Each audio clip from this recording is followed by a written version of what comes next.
రంగారెడ్డి జిల్లా మేళార్దేవుపల్లిలో భారీ అగ్ని ప్రమాదం చోటు చేసుకుంది. మూడంతస్తుల భవనంలో మంటలు చెలరేగాయి. అగ్ని ప్రమాదం భయంతో టెర్రస్ పైకి ఎక్కారు స్థానికుల సమాచారంతో ఫైర్ సిబ్బంది ఘటనా స్థలానికి చేరుకుని మంటలను అదుపులోకి తెచ్చారు. షార్ట్ సర్క్యూట్ వల్లే ప్రమాదం జరిగిందని అనుమానం వ్యక్తం చేస్తున్నారు.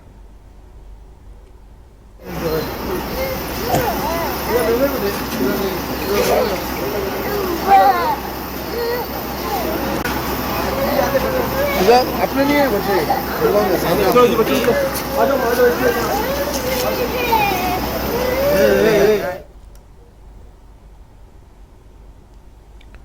హైదరాబాద్ మీర్ చౌక్ ఘటనపై మంత్రి శ్రీధరబాబు దిగ్భ్రాంతి వ్యక్తం చేశారు. ఒకే కుటుంబంలో ఇంతమంది చనిపోవడం దురదృష్టకరమన్నారు. మృతుల కుటుంబాలను అన్ని రకాలుగా ఆదుకుంటామని తెలిపారు. మంత్రి ప్రమాదంపై పూర్తి విచారణకు ఆదేశించామని వెల్లడించారు.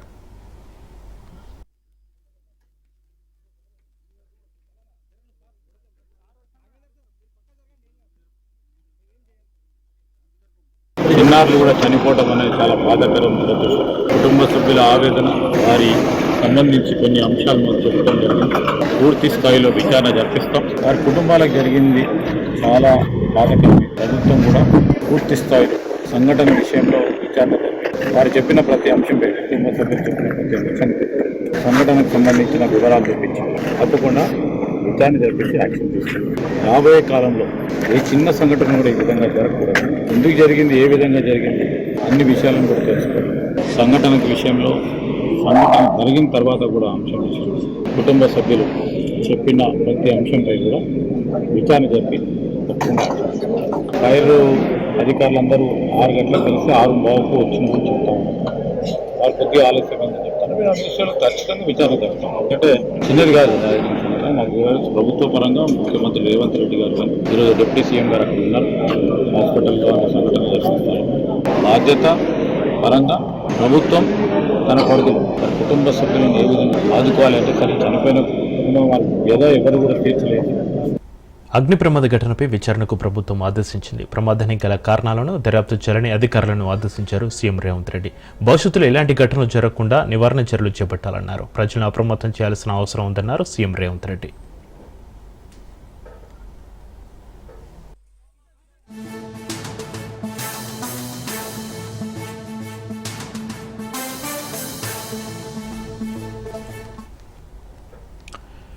హైదరాబాద్లో ఎప్పుడు ఎన్నికలు జరిగినా జేహెచ్ఎంసీ కార్యాలయంపైన ఎగిరేది కాషాయ జెండే అన్నారు ఎంపీ ఈటెల రాజేందర్.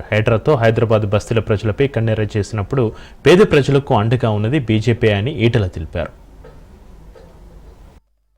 ఎన్నో సంవత్సరాల క్రితం వెలిసిన బస్తీలను, కాలనీలను ఈవెన్ ఆనాడు లేఅవుట్లు చేసుకున్న ఇళ్లకు కూడా నోటీసులు ఇచ్చి హైదరాబాద్ ఎంత వేదన గురి చేసిన మనం చూసినాం. ఇవాళ హైదరాబాద్ లో కూల్చే ఇళ్ల కాడ, హైదరాబాద్ దౌర్జన్యాల కాడ ఇవాళ అడ్డముండి కొట్లాడిన పార్టీ భారతీయ జనతా పార్టీ. సామాన్యులు వేసుకున్న బస్తీలలో, గుడిసెలలో సర్కార్ కన్నెర చేసి వాళ్ళ కూలగొట్ట ప్రయత్నం చేసినాడు. వాళ్ళకు అండగా ఉన్నటువంటి పార్టీ ఇవాళ భారతీయ జనతా పార్టీ. హైదరాబాద్ ప్రజానికాన్ని విజ్ఞప్తి చేస్తున్నాం. పార్టీ మీ ఇళ్ల కోసం కొట్లాడుతుంది, పార్టీ మీ ఇళ్ల జాల కోసం కొట్లాడుతుంది, పార్టీ మీ ఎక్కడ అన్యాయం జరిగినా కూడా మీ వెంట ఉంటుందని చెప్పి తెలియజేస్తూ ఇవాళ రాబోయే కాలం జిహెచ్ఎంసీలో రేపు ఎగిరే జెండా గత ఎన్నికల్లోనే 48 డివిజన్లు గెలుచుకొని ఒక అజేయమైన శక్తి ఎదిగింది భారతీయ జనతా పార్టీ. రేపు ఎప్పుడు ఎన్నికలు జరిగిన హైదరాబాద్ లో జిహెచ్ఎంసీ ఆఫీసు మీద ఇవాళ భారతీయ జనతా పార్టీ జెండా ఎగిరిపోతుందని చెప్పి నేను మనవి చేస్తా ఉన్నా. మా పార్టీ ఇంకో 10 ఏళ్ల వరకు కూడా ఖతమైపోయింది. రేవంత్ రెడ్డి గారి ముసుగులో, రేవంత్ రెడ్డి గారి నాయకత్వంలో మా పార్టీకి భవిష్యత్తు లేకుండా పోయిందని చెప్పి వాళ్ళే మాట్లాడుకుంటున్నారు. కాబట్టి ఇవాళ కాంగ్రెస్ పార్టీ, ఇవాళ బీఆర్ఎస్ పార్టీ ప్రజల క్షేత్రంలో ఎంచిపోయిన పార్టీ కాబట్టి రేపు ప్రజల చేత ఆశీర్వదించబడి గెలిచే పార్టీ భారతీయ జనతా పార్టీ. కాబట్టి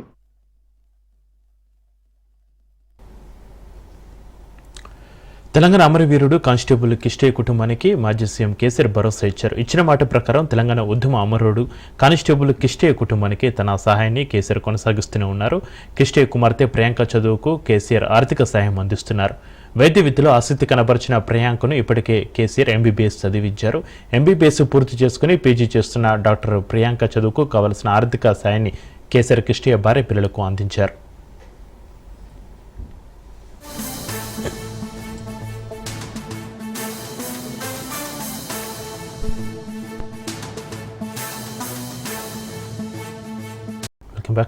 ఖమ్మం జిల్లా మధురలో డిప్యూటీ సీఎం బట్టి విక్రమార్క పర్యటించారు. భూగర్భ విద్యుత్ అందించేందుకు విద్యుత్ శాఖ అధికారులతో బట్టి పట్టణంలో పలు ప్రాంతాలను పరిశీలించారు. పట్టణంలో పర్యటిస్తున్న బట్టికి పోల్స్పై ప్రైవేటు కేబుల్స్ వైర్లు చిందరవందరంగా వేలాడుతూ కనిపించాయి. దీంతో బట్టి స్థానిక అధికారులపై ఆగ్రహం వ్యక్తం చేశారు. తక్షణమే ప్రైవేటు కేబుల్స్ వైర్లను తొలగించాలని ఆయన ఆదేశించారు.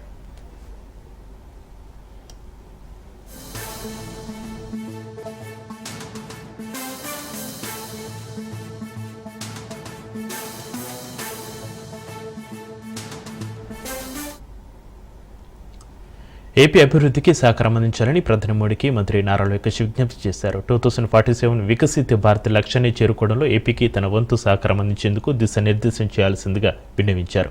వికసిత భారత్లో భాగంగా స్వర్ణాంధ్ర 2047 విజన్ను సాధించేందుకు సీఎం చంద్రబాబు చేస్తున్న కృషికి తోడ్పాటు అందించాలని కోరారు.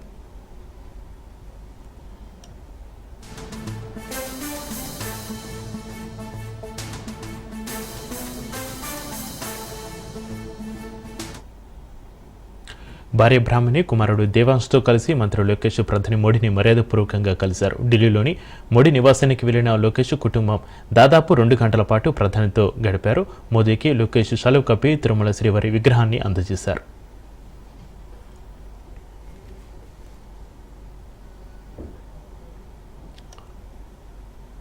సత్యసాయి జిల్లా కదిర్లో వైసీపీకి బిగ్ షాక్ తగిలింది. కదిర్లో 2 రోజుల మున్సిపల్ చైర్పర్సన్తో పాటు వైస్ చైర్మన్ల ఎన్నిక సమయంలో వైసీపీకి చెందిన 13 మంది కౌన్సిలర్లు ఎమ్మెల్యే కందికుంట వెంకట ప్రసాద్ సమక్షంలో టీడీపీలో చేరారు. మొత్తం 36 మందిలో టీడీపీకి 25 మంది, వైసీపీకి 11 మంది కౌన్సిలర్లు ఉన్నారు. చైర్మన్, వైస్ చైర్మన్ ఎన్నికల వేళ వైసీపీ కౌన్సిలర్లు టీడీపీ తీర్థం పుచ్చుకోవడంతో ఆ పార్టీకి కోలుకోలేని దెబ్బ తగిలింది.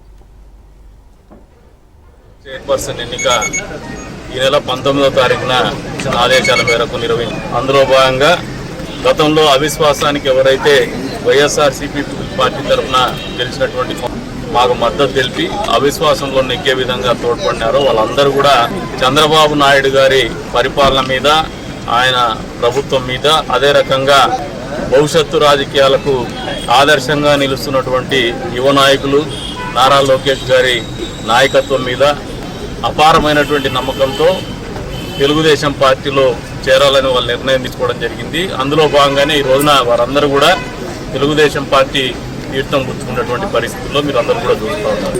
ఏ నమ్మకంతో అయితే వీళ్ళందరూ కూడా తెలుగుదేశం పార్టీలో చంద్రబాబు నాయుడు గారి నాయకత్వం కావచ్చు, అదే రకంగా నారా లోకేష్ బాబు గారి నాయకత్వం, తెలుగుదేశం పార్టీ సిద్ధాంతాలు కావచ్చు, అవన్నీ కూడా నిలబెట్టుకునే విధంగా స్థానికంగా నేను కూడా వాళ్ళకు అనుగుణంగానే వాళ్ళకి ఇచ్చినటువంటి మాట కట్టుబడి వాళ్ళది ఏదైతే బాధ్యత ఉందో భవిష్యత్తు గురించి రాజకీయాల్లో ఆ బాధ్యత కూడా పూర్తి స్థాయిలో నమ్మకం ఏదైతే నా మీద పెట్టినారో ఆ నమ్మకాన్ని వమ్ము చేయకుండానే వాళ్ళని నిలబెట్టుకుంటా అని చెప్పేసి కూడా ఈ సందర్భంగా తెలియజేస్తాం. మున్సిపల్ చైర్పర్సన్ ఎన్నిక ఈ నెల 19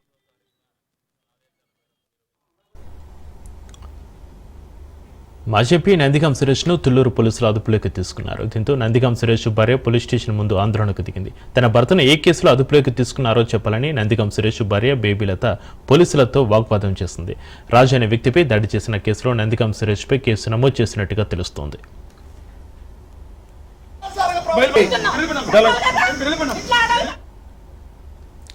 కూటమి ప్రభుత్వంపై వైసీపీ నేత అనిల్ కుమార్ యాదవ్ తీవ్ర విమర్శలు చేశారు. కూటమి అధికారంలోకి వచ్చాక రాష్ట్రంలో సంక్షేమం లేదు, అభివృద్ధి లేదన్నారు. ఎవరు నోరెత్తినా వారిని అరెస్టు చేస్తున్నారని మండిపడ్డారు. ఎలాంటి ఆధారాలు లేకుండా కక్ష సాధింపు చర్యగానే కేసులు పెడుతున్నారని ఆరోపించారు. ఈరోజు ఈ రాష్ట్రంలో కూటమి ప్రభుత్వం వచ్చిన తర్వాత సంక్షేమం లేదు, అభివృద్ధి లేదు. కేవలం ఈ రాష్ట్ర ప్రజలందరూ కూడా చూస్తూ ఉన్నారు ఒక కక్ష రాజకీయాలు. ఎక్కడంటే అక్కడ నోరెత్తితే అరెస్టులు, ఏదో విధంగా ప్రతిపక్ష పార్టీ మీద కేసులు వేసో ఏదో రకంగా ఇబ్బంది గురి చేసేదో రాజకీయ కక్షలు ఇప్పుడు దాకా రాజకీయాల్లో చూసాం.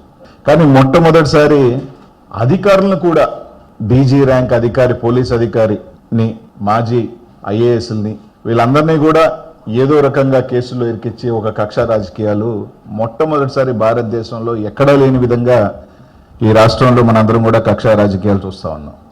ఈరోజు పోలీసులు కానీ ఒక డీజీ ర్యాంక్ అధికారులు ఎవరైనా విచారణ చేపట్టాలన్నా కూడా రేపు ఇంకో ప్రభుత్వం వస్తే ఈ విధంగా కేసులు పెట్టచ్చు, ఈ విధంగా అధికారులు మనం భయభ్రాంతులు చేయొచ్చు, ఈ విధంగా అధికారులు మనం ఇది చేయొచ్చు అనే విధంగా హరాస్ చేయటం, ఐపీఎస్ ఐఏఎస్లు అనే తేడా లేకుండా ఈరోజు ఈ రాష్ట్రంలో మనందరం కూడా చూస్తా ఉన్నాం. గతంలో నేను 2 వారాల క్రితం నెల్లూరులో ఒక ప్రెస్ మీట్ పెట్టి నెల్లూరు జిల్లాలో మైనింగ్ సంబంధించి ఎంతమంది ఇబ్బంది పడుతున్నారు, బేసిక్గా ఎన్ని వేల మంది ఉపాధి కోల్పోయారు, ఎన్ని వేల కుటుంబాలు రోడ్ల మీద పడిపోయినాయి, ఎవరి ఆశ వల్ల ఎవరి దురాశ వల్ల ఇదంతా జరుగుతుంది అనేది అదే మా నాయకుల మీదకి వచ్చే తలకే సంబంధం లేని ఒక కేసు పెట్టారు. నేను వారం రోజుల లోపల మీరు కానీ ఎన్ని కానీ లేకపోతే మళ్ళీ కూడా నేను ముందుకు వస్తానని చెప్పాను. ఏపీ లిక్కర్ స్కామ్ కేసులో అరెస్ట్ అయిన ధనంజయ రెడ్డి, కృష్ణమోహన్ రెడ్డికి విజయవాడ ఏసీబీ కోర్టు రిమాండ్ విధించింది. నిందితులకు రిమాండ్ విధించాలన్న ప్రాసిక్యూషన్ వాదనలతో ఏకీభవించిన న్యాయస్థానం ఈ నెల 20 వరకు జ్యుడిషియల్ రిమాండ్ విధిస్తూ ఆదేశాలు జారీ చేసింది. నిందితులకు జైలు ప్రత్యేక సౌకర్యాలు కల్పించాలని కోర్టు పోలీసులను ఆదేశించింది. ధనంజయ రెడ్డి, కృష్ణమోహన్ రెడ్డిని పోలీసులు రాత్రి విజయవాడ జైలుకు తరలించారు.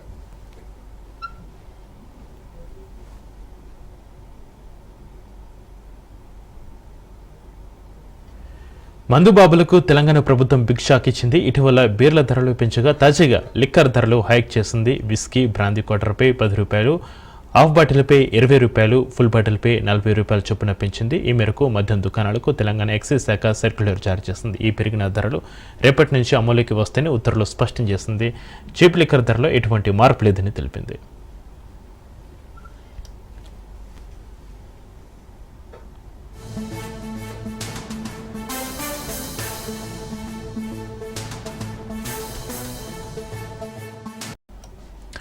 ఇస్రో 101వ రాకెట్ ప్రయోగం చేపట్టింది. ఇందులో భాగంగా PSLV-C61 రాకెట్ నింగిలోకి తీసుకెళ్లింది. భూ పరిశీలనకు చెందిన EOS-0 అనే ఉపగ్రహాన్ని PSLV-C నింగిలోకి తీసుకెళ్లింది. అయితే కాసేపటి తర్వాత PSLV-C61 ప్రయోగంలో సాంకేతిక సమస్య ఎదురైంది. దీంతో ప్రయోగం పూర్తి కాలేదని ఇస్రో చైర్మన్ ప్రకటించారు.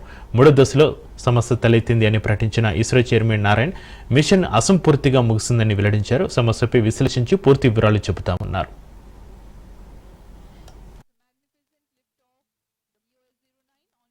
The PSLV is a 4-stage vehicle.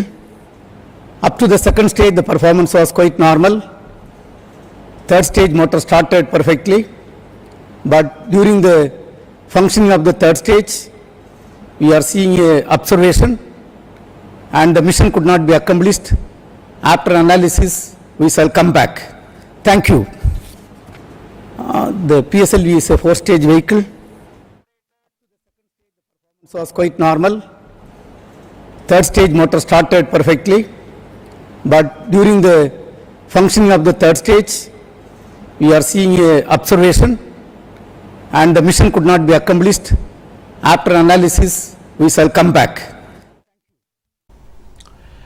Telugu రాష్ట్రాల ఎగ్జిబిటర్లు కీలక నిర్ణయం తీసుకున్నారు. జూన్ 1 నుంచి సినిమా థియేటర్లు బంద్ చేయాలని నిర్ణయించారు. అదే ప్రాతిపదికన సినిమాలు ప్రదర్శించలేమంటున్నారు ఎగ్జిబిటర్లు. పర్సంటేజ్ రూపంలో చెల్లిస్తేనే సినిమాలు ప్రదర్శిస్తామని ఎగ్జిబిటర్లు తీర్మానించారు.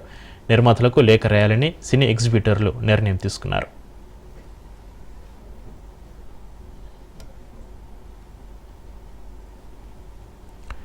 ప్రపంచ సుందరిమణులంతా హైదరాబాద్ ఆతిథ్యానికి ఫిదా అవుతున్నారు. రాష్ట్రంలోని ప్రముఖ పర్యాటక ప్రాంతాలన్నింటినీ చుట్టేస్తున్న ఈ అందగత్తెలు తాజాగా తెలంగాణ సచివాలయ సందర్శనకు వెళ్లారు. అక్కడ తెలంగాణ తల్లి విగ్రహానికి నమస్కరించి ఫోటోలకు పోజులు ఇచ్చారు. సెల్ఫీలు తీసుకుంటూ సందడి చేశారు.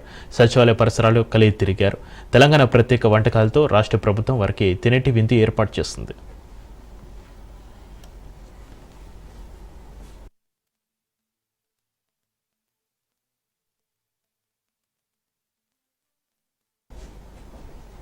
మిస్ వరల్డ్ కంటెస్టెంట్స్ తెలంగాణ సచివాలయ సందర్శన సందర్భంగా ఏర్పాటు చేస్తున్న డ్రోన్ షో అందరినీ ఆకట్టుకుంది.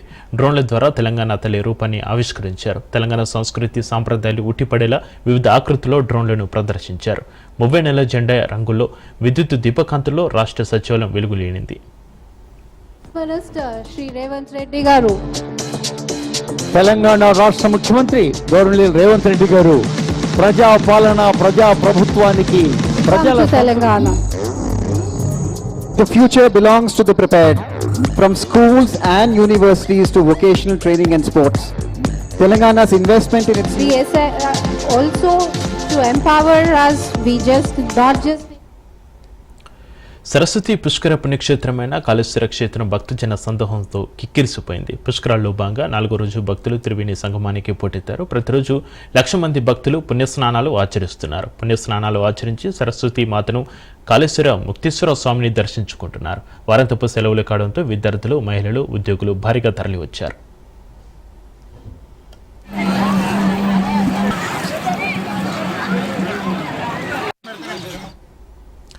బీఎస్పీ చీఫ్ మాయావతి మేనలుడు ఆకాష్ ఆనంద్ మరోసారి హైలైట్ అయ్యారు. బీఎస్పీ చీఫ్ నేషనల్ కోఆర్డినేటర్గా బాధ్యత అప్పగించారు.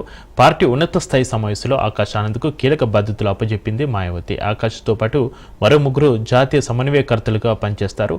జాతీయ సమన్వయకర్తలుగా రాజ్యసభ ఎంపీలు రామ్జీ గౌతమ్, రణ్ధీర్ బెనీవాల్, రాజారాంలను నియమించారు. ఆకాష్ ఆనంద్ రాజకీయ బాధ్యతను పెంచే నిర్ణయం పార్టీలో కొత్త శక్తిని నింపుతుందని బీఎస్పీ నేతలు భావిస్తున్నారు.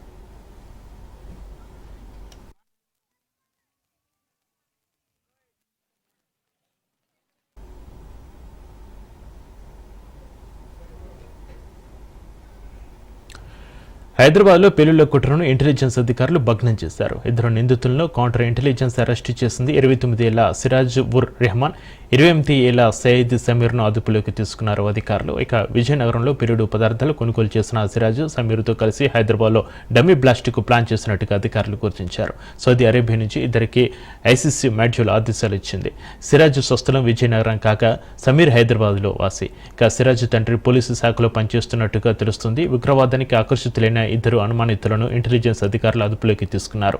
టెర్రరిస్టు ఐడియాలజీతో సిరాజ్ సమీర్ గడుపుతున్నట్టుగా గుర్తించారు అధికారులు.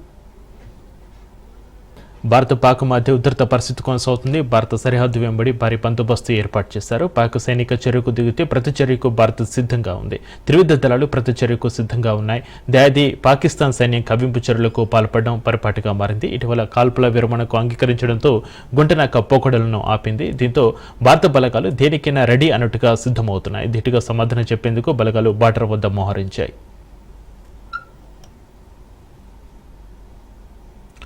భారత పాకిస్తాన్ మధ్య తాత్కాలికంగా పాటిస్తున్న కాల్పుల విరమణపై భారత ఆర్మీ సంచలన ప్రకటన చేసింది. సీజ్ ఫైర్కు ఎలాంటి గడువు లేదని స్పష్టం చేసింది. కాల్పుల విరమణతో పాటు ఇవాళ జరగాల్సిన డీజీఎంఓ చర్చల మీద క్లారిటీ ఇచ్చింది. నేడు ఎలాంటి చర్చలు లేవని తెలిపింది. మే 12న జరిగిన డీజీఎంఓల చర్చలో భాగంగా కాల్పుల విరమణను కొనసాగించాలని నిర్ణయించినట్లుగా భారత ఆర్మీ అధికారులు తెలిపారు. దీనికి ఎటువంటి గడువు లేదని స్పష్టం చేశారు.